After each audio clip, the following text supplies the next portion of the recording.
रोहन नाम का एक लड़का था। वो शहर के आखिरी छोर पर रहता था। वो बहुत ही गरीब था, लेकिन वो मेहनती था। वो अपनी माँ के साथ रहता था और छोटी मोटी दुकानों पर जाकर रोज के खाने के लिए काम किया करता था। माँ, मैं घर आ गया हूँ। थोड़ी बहुत सब्जियाँ लाया हूँ। आज इसमें से ही कुछ बना दे, बाकी का कल देखेंगे। हाँ ले बेटा, पहले पानी पी ले। काम ठीक से हुआ ना? एक मीठा भी ले। पड़ोस में एक लड़की आई है, उसने ही दिया तो मैंने सोचा तेरे लिए रख दूं। अच्छा, कौन कौन आया है उसके साथ रहने? कोई नहीं बेटा, वो अकेले रहने आई है यहाँ पर।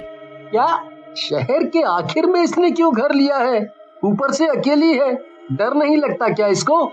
हाँ बेटा, अकेली भी है और घर भी बहुत ही सुंदर बनाया है। ऊपर से खुद भी बहुत सुंदर है। ऐसा लगता है कि परी उतर कर आ गई है। मैं तो देखती ही रह गई। क्या माँ, सच में ऐसा है क्या? फिर तो पता नहीं कि इसने यहाँ क्यों घर बनाया है इतनी दूर।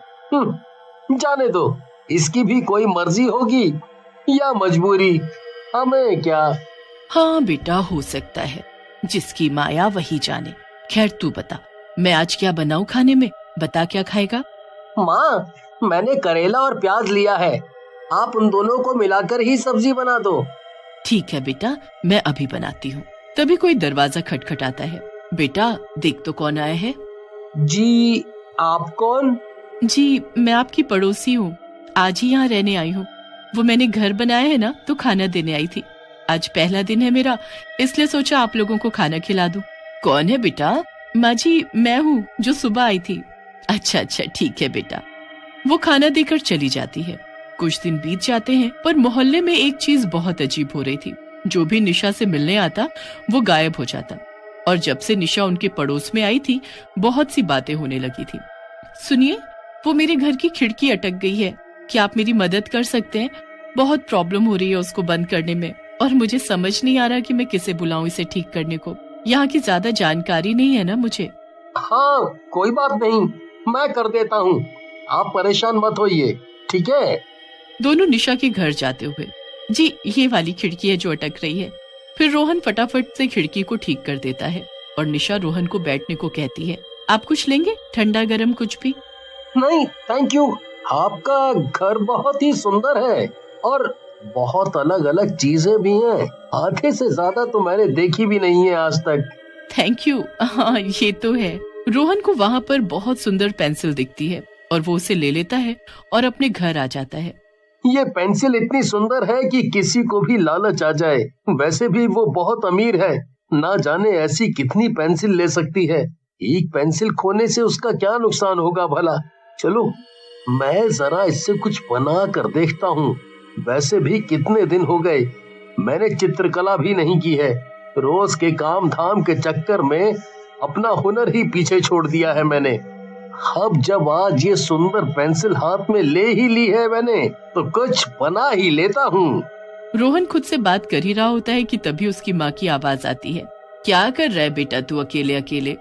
कुछ नहीं माँ, बस ये पेंसिल मिली आज तो सोचा कोई चित्र बना डालूं।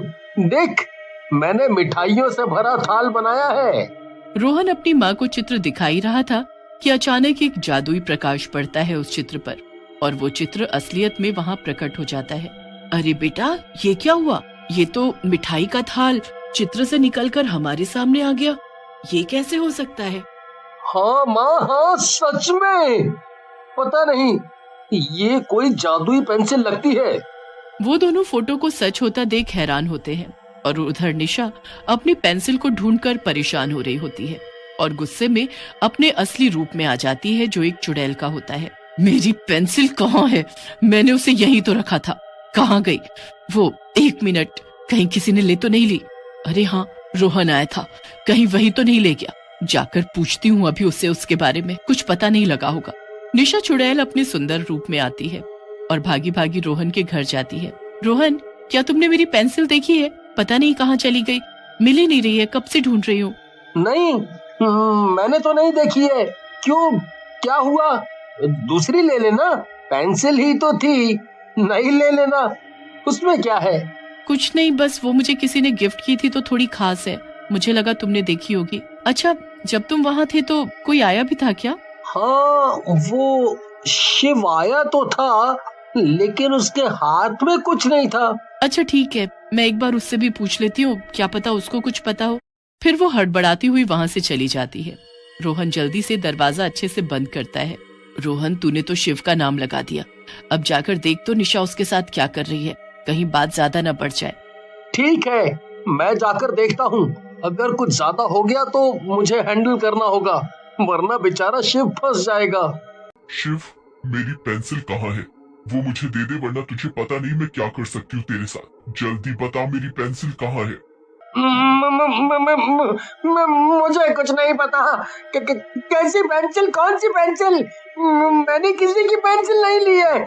एक पेंसिल के चक्कर में मैं तुमसे पंगा क्यों लूंगा? तू नहीं बोलेगा तो मैं तुझे मार दूंगी। जल्दी बता, कहाँ है मेरी पेंसिल? तू मुझे गुस्सा मत दिला, बहुत हो गया तेरा। लगता है तू ऐसे नहीं मानेगा।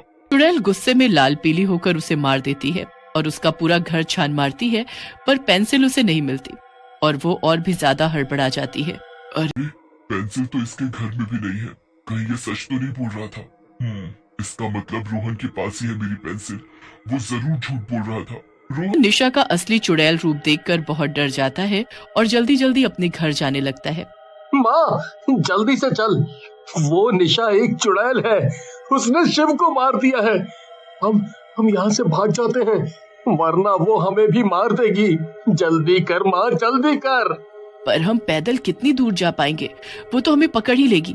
क्या पागलों जैसी बात कर रहे तू? अगर शिव की तरह रोहन के पास भी मेरी जादुई पेंसिल नहीं मिली तो मैं क्या करूँगी? निशा चुड़ैल गुस्से में बौखलाई हुई दौड़ी दौड़ी रोहन के घर आती है। उनका दरवाजा खुला है, ये लोग कहाँ गए? कहीं ये मेरी पेंसिल लेकर भाग तो नहीं गए? मैं इस रोहन को नहीं छोड़ूंगी, ये समझता क्या है खुद को। उधर रोहन और उसकी माँ एक नए शहर में बस जाते हैं और उधार पर एक दुकान लेते हैं। माँ, हम इस दुकान में खाने पीने का सामान बेचेंगे और इस पेंसिल की मदद से हम बहुत अमीर बन जाएंगे कुछ दिनों में ही, देखना तुम। और किसी को शक भी नहीं होगा। हाँ, सही कह रहा है तू बेटा।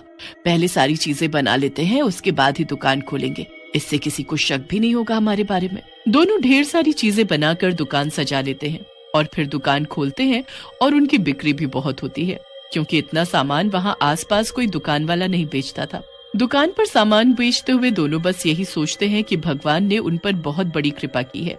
इस तरह वो चित्र बनाकर मनचाही चीजें बनाते गए और धीरे धीरे आम लोगों की तरह अमीर हो जाते हैं और एक बड़ा सा घर बना लेते हैं। माँ, जब उस चुड़ैल के पास ये पेंसिल हो सकती है तो और भी बहुत कुछ होगा ना, जिससे हम बहुत अमीर और उसकी तरह ही ताकतवर भी हो सकते हैं ना? हाँ बेटा, ये तो है, पर हम जितने में हैं हमें उतने में ही खुश रहना चाहिए। एक बार लालच कर हमने शिव को मरवा दिया है, अब लालच करना ठीक नहीं होगा बेटा। नहीं माँ, मुझे अमीरी के साथ साथ बहुत ताकतवर भी बनना है और मैं फिर उसके घर में जाकर बाकी की जादुई चीजें देख कर लाता हूँ। क्या पता उसी में उसकी ताकत का राज भी छिपा हो। बेटा अब नहीं जा, इतना लालच करना सही नहीं। रोहन चले जाता है चुड़ैल के घर और जादुई चीजें ढूंढने लगता है। तभी चुड़ैल रोहन के सामने आ जाती है। अरे रोहन, कहाँ गायब हो गए थे तुम? तुम्हारी ही तो तलाश थी मुझे, कहाँ गए तुम? तुम्हारी लालच ने तुम्हें यहाँ वापस आने पर मजबूर कर दिया क्या? मैं बेकार में ही परेशान थी। इंसान का सबसे बड़ा दुश्मन तो लालच ही है। उफ, चलो तुम खुद ही आ गए तो अब मेरा काम भी आसान हो गया। अब चुपचाप से बता दो मेरी पेंसिल कहाँ है। मुझे माफ कर दो, मैं तुम्हारी पेंसिल भी वापस कर दूंगा। और तेरे लालच में मैंने किसी की जान भी ले ली और तुझे माफ भी कर दूं, तो तेरा भगवान माफ नहीं करेगा तुझे। प्लीज प्लीज जाने दो मुझे, मेरी माँ भी मेरा इंतजार कर रही होगी। तू नहीं भी देगा तो मैं खुद अपनी पेंसिल छीन लूंगी तेरे से, पर तुझे तो मरना ही होगा। तूने मेरे बरसों से कमाए जादू का अपने फायदे के लिए इस्तेमाल किया है ना, तो भुगत। इतना कहकर गुस्से में चुड़ैल उसे मार देती है और पेंसिल उसकी जेब से निकाल लेती है। ये लालच इंसान को कभी भी सुख से नहीं रहने दे सकता। चलो किसी और का लालच देखा जाए अब।